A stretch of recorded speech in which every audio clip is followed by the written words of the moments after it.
The answer is that Egypt is neutral. It is against Russia's invasion, but doesn't really have an interest in opposing Russia completely. To answer this question in more depth, we can define what neutrality is for Egypt, then interpret it, and analyze why it would have an interest in supporting either side. If this is your first time on the channel and you want a credible source of information on Egyptian politics, Middle Eastern politics, or global politics in general, you can subscribe and click the notification bell so you don't miss out on anything.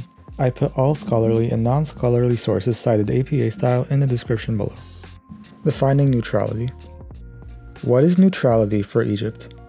The country has called on a peaceful solution to the crisis, saying, quote, "Following a diplomatic path would lead to preserving international security and stability and preventing further escalation of the crisis, in addition to averting the aggravation of the humanitarian and economic conditions in the area and the world at large." End quote. Egypt furthermore voted in favor of a United Nations resolution in March 2022 condemning the Russian use of force and demanding its withdrawal from Ukraine.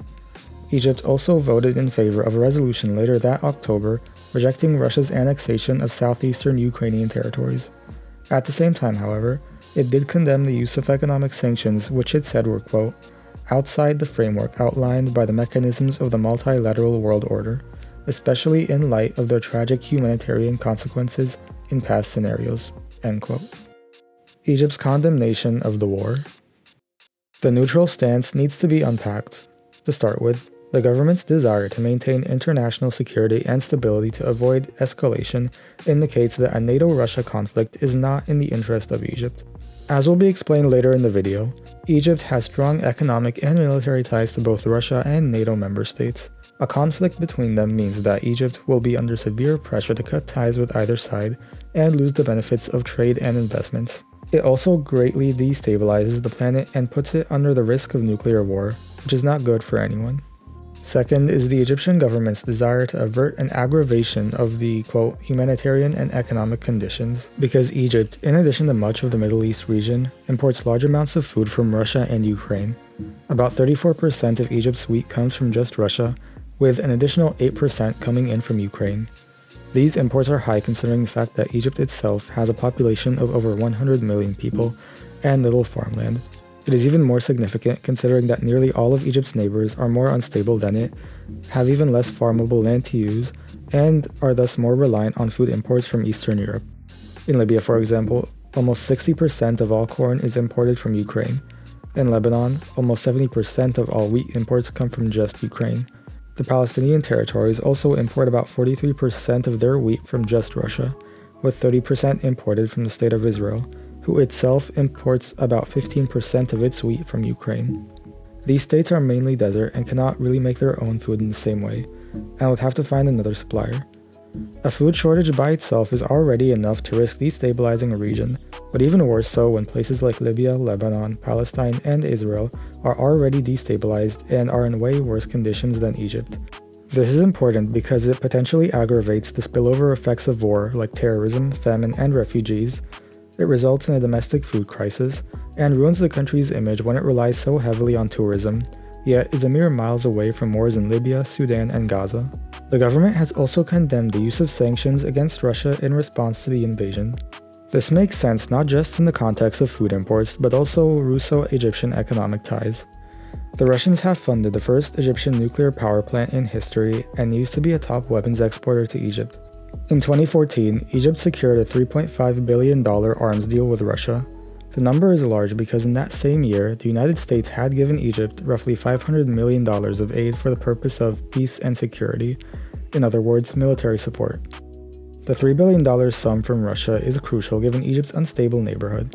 Moreover, Russian tourists make up a great percentage of Egypt's tourism sector, which itself makes up more or less 10% of the Egyptian economy.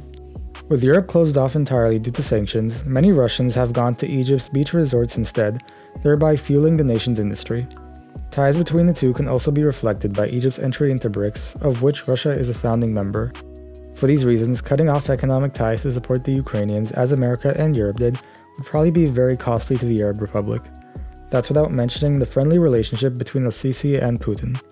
In 2014, Russia was the first foreign visit as a head of state outside the Arab world and Africa that Al-Sisi did, and their relationship has been positive since then, with economic and military ties flourishing, as mentioned previously.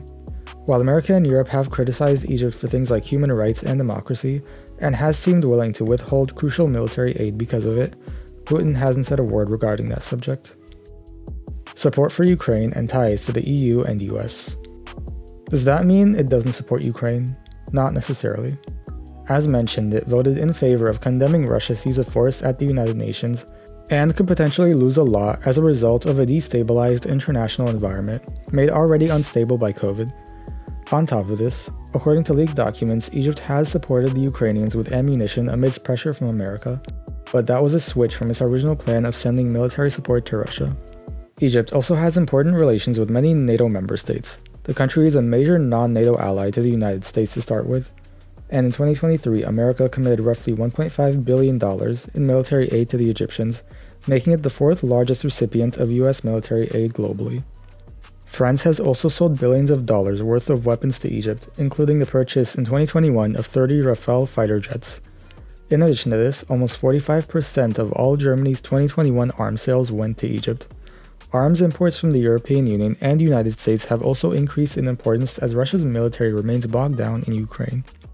For reference, Russia has purchased weapons from Iran and North Korea to fight the war, and failed to respond to a call for military aid by Armenia in late 2023.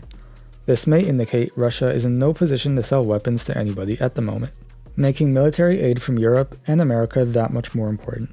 Economic ties between Egypt and Europe have also remained strong, especially because nearly a quarter of all Egyptian imports and exports come from and go to the European Union. All of that is to say that Egypt has an interest in maintaining trade from the EU and Russia to the Arab Republic. This context explains its condemnation of European and American sanctions because under them, it cannot trade with Russia at all. However, at the same time, it also explains why Egypt condemned the war in Ukraine, because it creates an instability in the regional environment and risks Egypt's ability to cooperate with both the EU and Russia. Egypt's position. While it may have an interest in opposing Russia's war efforts in order to maintain global security, doing so by supporting the Ukrainians directly could make the relationship between Putin and Al-Sisi very awkward. At the same time, however, supporting Russia directly would make Egypt's relationship to NATO member states even worse. Countries like America and France have already been reluctant to keep up military support for Egypt, and supporting Putin will only make that worse. All that being said, since the war is not directly on Egypt's doorstep, it can afford to say little and be neutral. In that way, its relationships with both NATO and Russia can be downplayed when it interacts with each side. This position isn't entirely unique to Egypt either, but seems to be the situation with many other Middle Eastern states. Turkey, for example, has continued trade with Russia despite being a NATO member, and Saudi Arabia has cooperated with Russia in keeping oil prices high. Even Israel hasn't completely sanctioned Russia. All of these states have voted in favor of both condemning Russia's use of force in Ukraine and its annexation of Ukrainian provinces. Moreover, these states are American allies like Egypt, and like Egypt, they have economic ties to Russia they probably do not want to forego. In conclusion, the unstable international environment caused by the war is very harmful to the security of Egypt. However, the country has condemned and not joined in on American and European sanctions, likely due to its economic ties with Russia. Its relationships with NATO member states and Russia means that staying neutral is the best option, because it can then downplay its alleged support for either side and continue working with both sides as normal. Want to be stylish and comfortable? Shanta, who has kindly sponsored this video, offers tote bags to hold your everything. Go to the link in the description to have a free 25% off coupon. Supplies are limited.